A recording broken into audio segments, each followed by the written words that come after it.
This video is sponsored by Tokyo Treat and Sakurako. I'm back. This is the March Ami Ami recap. I usually start at the beginning of the month, but right now I really want to talk about this Fullmetal Alchemist figure because, oh my god, why is it $2,000? Good smile. What is this? Why though? It's pretty. I don't think it's $2,000 pretty. When I saw this at One Fest, I'm like, yeah, might be expensive, might be like 500 or 600 bucks. But 2,000? Nah, this ain't it. At least they put the Nendo for scale. It's enormous. I think once you get into full statues like this and really into this price range, I think that there's probably bigger and better statues that you could be spending your money on. Like if you see any of the statues that Figurama put out, I think the bases and the paintwork are just another step above this as well. Like even the painting and the finish on this, it seems very normal anime figure and not the same like artisan statue painterly aesthetic that you'd want to get for something that's so expensive. I read one comment on MFC where someone said they could take their whole family to Disneyland for this price. It's like, yeah, go to Disneyland. It's just ridiculous. Beautiful, but ridiculous. Alright, going back to the start of the month, we have these two figures from Assault Lily Bouquet. God knows what the hell that even is. It really doesn't look like there's any shading on these at all. It feels like a tidied up prize figure more than a scale that they're trying to sell for $150. At least they look cool together, but I feel like Furyu is sabotaging themselves. They also put up a Noodle Stopper figure from Arknights, which is 1/10 of the price. And this prototype, I think, looks better than both of those girls. Would you pay 10 times as much for this as you would this? Nah, no way. Not that I think that this Noodle Stopper figure will look this good when it actually comes out, but it really does look like they put more detail and effort into it than either of these other girls. I don't understand. Did any of you watch Star Wars Visions? I'm not a huge Star Wars guy, but this is like full samurai. It's awesome. Even though it's grayscale, it's still got like quite a few different shades they're playing with. All the detail really comes through as well. That lightsaber, hell yes. So this is in Kotobukiya's Artifacts line, but the thing that really worries me is it says easy assembly kit. I don't know how much of this comes in pieces. The description says nothing about assembly. I'm hesitant to even thinking about buying it because of the easy assembly kit part. I don't know. Oh yeah, this is the bunny girl who's dressed up like a carrot. Look at it. What the hell even is this on her arm? It looks really weird. But I'm always happy to see Free do a fresh take on a B style. I think I just like it because it's funny and not so much the aesthetics. Carrots are pretty tasty. I'm used to seeing girls' frontline figures that have really nice bases, or they're wearing some weird skin where it completely disassociates them from the gun itself. Generally, it's both. And so it's really weird just seeing one of these that's just very plain. Like, that's it. That's the character. And I can't say I like this pose too much. The leg placement looks really weird. The detailing on this is alright, but I'd definitely like to see more done in the paintwork and shading department. It just feels like the whole figure is lacking a bit of impact that probably a more interesting pose or base could help with. Oh, good smile. Another one. Another stupidly expensive figure. Why is this one $700? Why is this in a cube? It's kind of cool when it's lit up like this, but that's very best case scenario, I think. It's literally just like a box. I know all the other pictures look better than this one, but I can't stop looking at how silly this just is as a picture. Did they look at Eastream and they're like, yeah, we can do that? First off, I think they were like half the price, I think. And they weren't like huge boxes like this one. I don't see people wanting to put a huge box in the middle of their collection. It's a no from me. These were pretty surprising. I don't know if they were announced before they went up for pre-order, but I certainly hadn't known, which is Zaya and Rakan by Hobbymax. For some reason, they don't have a photo of them both together. Also, Rakan is like $10 more. Unfortunately, I think he looks worse. That face is just not doing him any favors. It's kind of unfortunate, but that's the reality. But Zaya, she's beautiful. I love this figure. It's so pretty.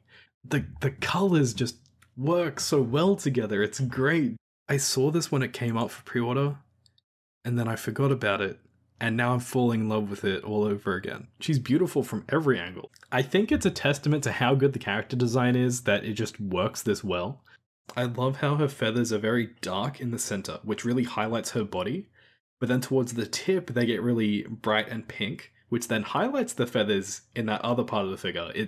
The composition on this is just really, really good. Not to mention how nice this base looks. It's just a nice swirly. I might need to buy this to go with Mythos's Jinx. The only thing is, I don't know if I can trust Hobbymax with this. I'm not sure how their quality control usually is.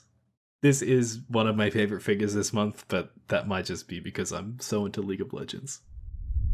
Finally, we get some pictures of Barbara without that stupid Photoshop filter in the background. This is like all they had in the pre-release stuff, and I couldn't tell how these music notes things actually worked.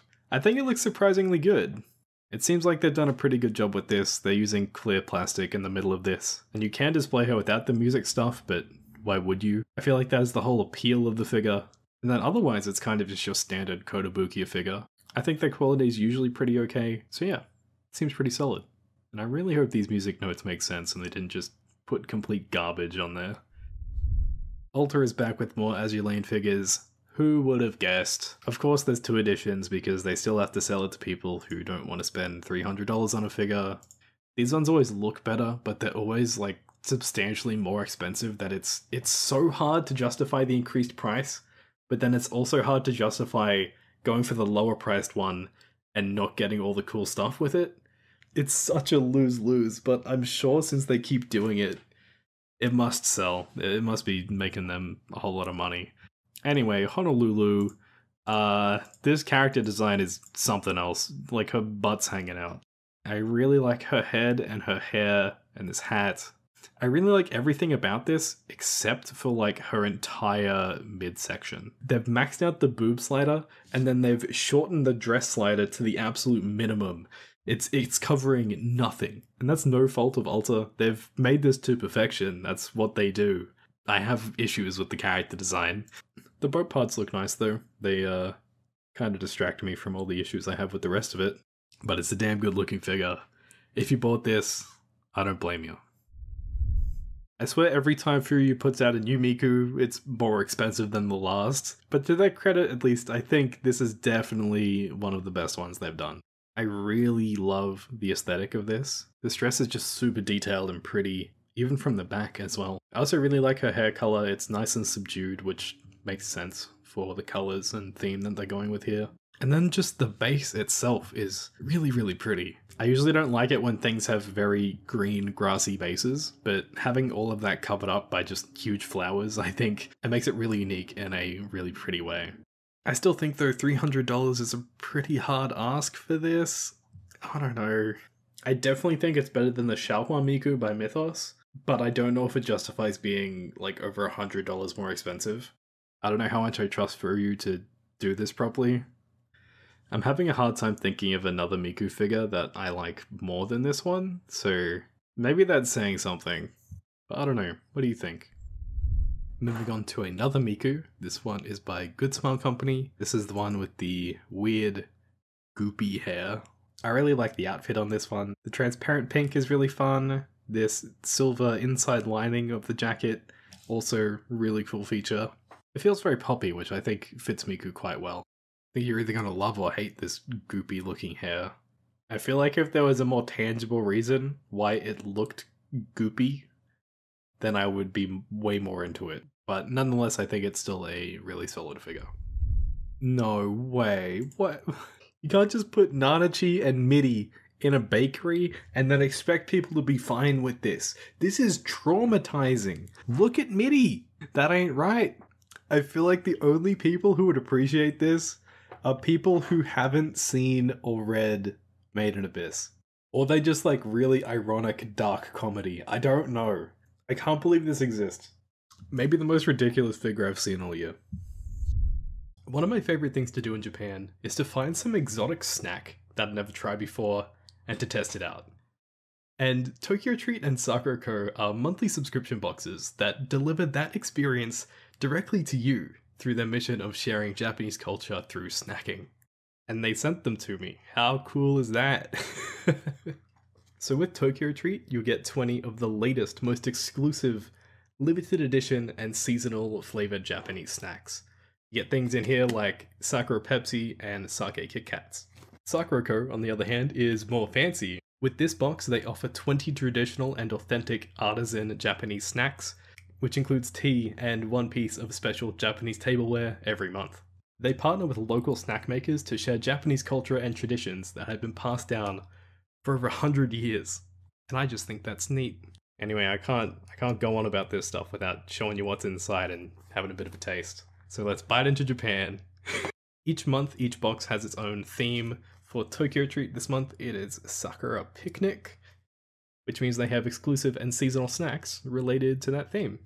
They said they were sending me a loaf. Where is the loaf? I've been wanting to eat this loaf ever since they told me about it. This is a strawberry and red bean, which is limited edition and exclusively made for Tokyo Treat subscribers. Ooh. Oh. I could eat like 10 of these. So you can see in the little booklet they provide. It lists everything that's in the box in English. And what's even better, if you do have any common allergens or if you're vegetarian, it also says right here on every single item what's safe for you to eat, which is awesome. It's like your own little guidebook to Japan. They've also got this Tokyo Treat exclusive Sakura candy. Some marshmallows. We got Pringles. Let's go. What flavor are these Pringles? What could this possibly be? Pringles serves a rich and gentle cream stew flavor. You'll definitely have a hard time sharing these. I'll be the judge of that. Come on. I'll be the judge. That's way better than I thought it was gonna be. I don't know what cream stew is ever supposed to taste like, but whatever this is, it's awesome. I really can't stop. Alright, now let's take a look at Sakura Co. So same thing as before, we have another booklet. Matcha and mochi. Oh, they've got manju? Wait, where is that? Alright, smell test. It smells like matcha. Definitely smells like matcha. It's kind of cakey. That's, again, like way better than I expected that to be. Everything in here is a banger. Also, the special tea for this month is this Sakura Sencha tea. And there's so much more stuff to get through. So if you'd like to get the Tokyo Treat Sakura Picnic box, which has the Sakura candy, strawberry and red bean loaf, and banana caramel Kit Kats, or if you want the matcha and mochi Sakura Co box with the Sakura Sencha exclusive tea, if you click one of the links in the description or the pinned comment, you can use the code ANDO04 to get $5 off your first Sakura Co order and your first Tokyo Treat order. This whole thing takes me back to the flavors of Japan that I just haven't been able to experience for like 2.5 years now, so I really enjoyed this whole thing. This is so cute. Is this from a Yuri thing? So you can buy these girls individually. They have different arms in these solo poses, which is kind of interesting. I definitely prefer this one with the interlocking arms, just because it's pretty rare for figures to be designed as a complete set like this, where they can actually be touching each other. Also, these are only about like 150 each, and you can see Apex has put in quite a bit of detail into the shading. And I think it's a good choice. They're not like prohibitively expensive. Like this double set is still cheaper than that other Miku, and I'm digging it. Apex continues to impress me. It seems like they always do a really nice job with all of their figures. Did I talk about this one, or was there an echidna that looked like this? I think Amelia is marginally better just because of the colors. However, Puck in this little red outfit, that's so stupid. It looks ridiculous. He looks like a little monkey. But yeah, I'm just really not feeling this. I don't know what Furuya was going with this, but I find this just largely unattractive. I think the colors are just so disparate and messy, And if you're gonna buy an Amelia figure, you have so many options for better figures and cheaper figures than this one. I don't know. I don't get it, and I don't recommend it. So earlier I was talking about that B-style that looks like a carrot and how fun and unique it is. I also really like this one because it's a cat girl and not a bunny girl. I don't know why they don't just do cat girls all the time. Much more welcoming to cat girls than I am bunny girls. I don't know what that says about me. I think when it comes to real animals, I prefer bunnies. I also just like purple. I'm gonna say that again later on. There's so many things that I just like because they're purple. And I kind of despise the whole front section of what's going on here. But from the side, I'm like, yeah, I love it. It's great. So I already like this more than most B-styles. I'd like to see them do more cat girls in the future. I can't take this character seriously because her name is Elaine, and I just, my mind immediately goes to Seinfeld.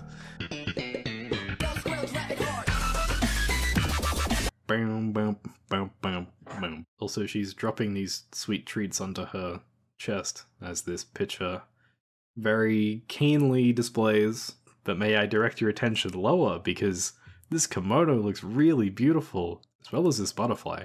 It looks like there's some serious craftsmanship in this figure. Okay, it's definitely not a good look for them when they put the actual illustration as the last picture, and it looks so much cooler than what they've actually done. Not that it's bad, it's just lacking a little bit of detail. Despite that, I do think this whole thing is really cool. However, it's being made by Step Dream, and I've never heard of Step Dream in my life, so we'll see how this turns out. Oh, why? Why Prime 1? I was so excited when I saw that there was a new Ilya figure in her normal outfit and by Prime 1 Studio, and then I clicked it. Why she got a leg up here and a leg over here? If the pose wasn't completely awful, it would be such a good figure. I would buy it. Maybe if she was rotated 90 degrees, it would make sense. I don't know. When they crop out the legs, this looks really good. It's Ilya. It's a good Ilya figure for once. But no, they can't ever make a good Ilya figure, can they? It's frustrating because it's the only one I'd be ever interested in ordering. Like, my disappointment is immeasurable, and my day is ruined. This figure is pretty simple, but at the same time, nice. This like cutout side piece of this dress definitely adds a lot. You can see from the other side this whole thing just looks kind of boring, so I'm glad that exists. The biggest weird thing for me is that the base is just this very olivey, dead grass. It's especially weird in contrast to how they try to present this with like the Photoshop stuff at the end, where they have Takagi in this very lush, grassy meadow that looks very vibrant. But then the figure just has a very dark and uninspiring shade of green for the grass. It's a weird choice. I don't really know why they did that, but otherwise, the figure looks cute. Isn't 86 like a war show, like a military thing? Why do we have swimsuit figures of characters? The figure has the benefit of just having really nice, attractive colors. I feel like placing it in a scene like this is just cheating, because that towel just looks so good with those plants in the background. Here I'm like, the figure looks kind of clean, but it's whatever. But then I look at this photo and I'm like, oh man, it's so good, it looks beautiful, it's perfect. I guess goes to show you how much product pictures matter. I do like this towel though, it's got quite an interesting color. But yeah, what more can I say? It's a swimsuit figure, guys. You already know if you want this or not. Oh god. Ami is still doing these 1/8 scale figures for like nearly $200. I don't understand. No one wants a 1/8 scale. Just make it 1/7. People will pay the extra money, I'm sure. I think aside from the scale and the price, this character looks fantastic. It seems like they've done a great job on it. I just think they've missed the mark a little bit. Also, I'm not a huge fan of this green brick base, but, you know, it is what it is. I love this figure. It's so happy. This one I really enjoy. It's joyful. But yeah, overall, this just looks super clean. The curved in base like this is just such a good idea. It works really well. And I think the colors throughout this just look really good in general. You've got a very similar green motif going through like this shawl and then her dress, which has a little bit of green at the bottom, and then that familiar green again for the grass. It looks good, and it looks like grass. It doesn't look like plastic, and I think that's the biggest compliment I can give it. And also, like, the shading on Hollow's tail is really nice. The sculpt work on this in general is just, like, really, really good. I'm excited to see more of this one, and it's a big thumbs up from me. Hello, why is Bang Dream getting crazy looking figures? You could tell me that that's like a Princess Connect figure, and I would completely believe you. This one is 39,000 yen by Craft Egg. From what I can tell, Craft Egg has never manufactured a figure by themselves before, which is kind of scary for this. There's a lot of people being very doom and gloom about this on MFC, so I guess take that into consideration with this as well. But what I see from this prototype looks really, really, really good. I just like how intense this whole thing is. There's so much going on. I really love it. And then you've even got tiny details like these stars on the inner side of her outfit that just screams attention to detail. I would be so on board with this if anyone had faith in the manufacturer, but it seems like no one does, which is so sad. It's Rei, she got the drip. This is Rei's figure for the Radio Eva Part 2 series. Again, like with Asuka, I think this is a huge step up from what we saw in the first figure. That being said, I think this one is nowhere near as good as the Asuka looks, but maybe that's just a Rei thing. I think her tracksuit pants look kind of silly. Those shoes look nice. The coat looks like it has some really nice shading on it as well. She just doesn't have the same sort of appeal Asuka does for me, but I think she'd definitely be a good match for her. Of course, like always, they have the grayscale versions. I think I do like this one more. I prefer this light grey hair on Rei. Well, this is unfortunate. Kotobuki's Artifex J Uraraka went up about the same time as Spirit Tales Uraraka, and Spirit Tales is just so much better. Admittedly, the Spirit Tail one is nearly twice the price, but I think it is that much better. There's so much more life to Uraraka, like, she's smiling, she's having a good time, and the base is just so much more visually interesting, like, there's actually colour there. When you look at the Artifex J one, it's like, oh, she's just stuck onto a piece of black rock. Woo! I think if you're on a very tight budget, you could go with the Kotobukiya one, but otherwise, the Spirit Tail one is hands down so damn good. The only reason you'd hold off on this one is because the Sega S-Fire one is also coming out at some point, and you may choose to go with that one instead, which is shaping up to be really cool as well. Hot damn, Suzuka Gyozen from Onmyoji. Yes, this is a lot of money, but she is a 1/4 scale, which absolves her of any price criticism. Oh, look at that! Is that a sword? I don't even know where to start with this. She's 43 centimeters tall. I wish more things were 1/4 scale. I don't know what to say other than I really like this. It's that time of the month again where I talk about Mythos. Look at how pretty this is. How is she only 16,000 yen? Mythos put everyone else to shame. Oh, look at it from the back. It's so shiny. It's so beautiful. I kinda hate her head. Everything else about this, though? Banger. These leaves are so cool. I love how dynamic they look. Get a good look at that. Just so much of this is so pretty. Say it every time. Mythos take the best product pictures. They are always so proud to show off their detailing, and that's such a positive thing to see. It's always so fun to look at these. So yeah, other than me, like, completely hating what the face looks like, this is another amazing looking figure from Mythos. Some previous figures in their Honor of Kings series have had a few quality issues. Hopefully all of that is ironed out for this figure. Hey, guess what? It's another purple figure. I love this. I love it. It's a shame that there's already so many good Saikano figures that this probably isn't even like top 3 for Utaha. Even though I love it so much, I think these colors work together so well. I'm in love with like this underlayer of the dress being basically the same color as her hair. My eyes love the harmony. This base sucks though. What the hell is that? Get a white circle and then slap the logo on. It sucks. Come on, you've made such a beautiful figure. And then that's the best you can do? They better change it. The way the hair fades to the lavender at the tips. Come on, it's so pretty. I hope this figure like bargain bins and goes on sale because I want it, just don't want to pay full price. She's so pretty. She'd go great with some of my other figures. And then lucky last we have Chizuru Mizuhara from Rent-A-Girlfriend. Now we can see her in all of her painted glory, and glorious it is. This just seems like a really solid paint job from GSC. The highlights in the hair seem to work out really well, and that dress just has some really nice pinks that come through in all of the folds. I think she's really pretty, but potentially a bit expensive for what she is. Like, ultimately, there's not a whole lot there, even though it is well done. So I feel like the price is a bit high, but hey, it is what it is. I'm gonna save you guys from a Mega House rant this month. This orange kinda slaps. I don't understand why they can't make the black look that good. Why's this Naruto girl got a slug on her shoulder? Like, what even is this? Still can't believe that Starbucks collabed with Genshin to get Venti in the game.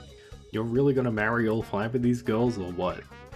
These Nendoroids fill me with determination. I have no words. You're there finally doing Animal Crossing Figmas, let's go! Might be the only person in the world to appreciate a Dr. Caligari action figure. Like, this is so amazing. I'm still trying to figure out why Union Creative is doing these Hero Academia figures. This is an alright figure with such an ugly base. Like, what is this brown and green doing? Just get that out of here. You guys like Karumi? What about Karumi in pink? This is so strangely unsettling. I don't think there's a fashion accessory I hate more than these half gloves. Like, why? Why? Jeez, stop making Rem figures! Why does Union Creative think that this figure needs to exist? And why is it $200? I'm sure Rem has a prize figure that looks better than this. Moving forward, I refuse to talk about Karumi figures. Okay, please, someone explain, why does this lolly have a chastity belt? This has to be one of the best Nendoroids I've seen in a long time. Amazing faceplate. Cat ears. What more could you want? I swear Idolmaster is just cursed with 1/8 scale figures, like, why? Why do they keep doing this? I love the colouring on these Elf Village figures, and that's the most you'll ever hear me talk about these. This is kinda pretty, but wasn't she wearing any pants? I think I skipped one of these last month. They're very pretty, they're very cute, I don't know why they're so cheapy. I feel like I'm at the point where I have to now catch up on Demon Slayer before I get spoiled by a figure. Okay, so that's gonna do it for this month's Ami Ami recap. Once again, I'd just like to thank Tokyo Treat and Sakura Co for sponsoring this video. If you want to get your own Sakura Picnic Tokyo Treat box or Matcha and Mochi Sakura Co box, you can find a link down in the description or in the pinned comment, and you can use the discount code ANDO04 to get $5 off your first order. If you enjoyed the video, make sure you give it a thumbs up and hit that subscribe button if you haven't already. As always, this has been the Ando Experience, and I'll catch ya in the next one. Bye!